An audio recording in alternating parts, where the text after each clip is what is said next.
9th October হচ্ছে world site day, এবং সেই উপলক্ষে আমাদের সঙ্গে আজকে আছেন হচ্ছে Mrs Shampa Pal. She is a part of Sightsavers India.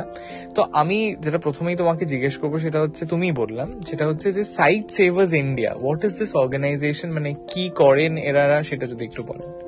Site সেভার্স India mainly আমাদের যেটা কাজ সেটা হচ্ছে যে প্রতিরোধ যোগ্য যে অন্ধত্ব, সেই অন্ধত্ব দূরীকরণ এবং প্রতিবন্ধী মানুষরা যাতে এই সমাজে সসম্মানে বাঁচতে পারে তার জন্য কাজ করা।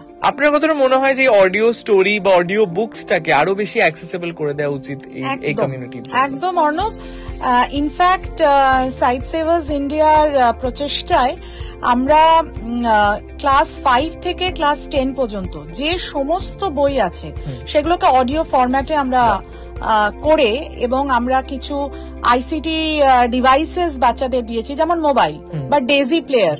এগুলো এক একটা ডিভাইসেস যেগুলো হচ্ছে শুনবে, বাচ্চারা অডিওটা শুনবে, শুনে শুনে সে পড়বে। তাই যেহেতু বাচ্চারা দেখতে পাচ্ছে না, তার শোনার ক্ষমতাটা তো ঠিক আছে। কি মনে হয় যে সোসাইটি সেন্সিটাইজড হয়েছে টুয়ার্ডস দিস পিপল? আমরা কি এখনো মানে are we dealing with them the right way? দেখুন, দৃষ্টি প্রতিবন্ধী, স্পেশালি যদি দৃষ্টি প্রতিবন্ধীদের কথা আমি বলি, যারা আপনি ঠিক বললেন ভিজুয়ালি ইম্পেয়ার্ড, হয়তো পরিবর্তন কিছুটা এসেছে মানুষের দৃষ্টিভঙ্গিতে, কিন্তু এখনো অনেক পথ চলা বাকি। অ্যাটিটিউডনাল ব্যারিয়ারটাকে ভাঙা অনেক বেশি কষ্টকর রাদার দ্যান ইনফ্রাস্ট্রাকচারাল ব্যারিয়ার্স গুলোকে পার করা।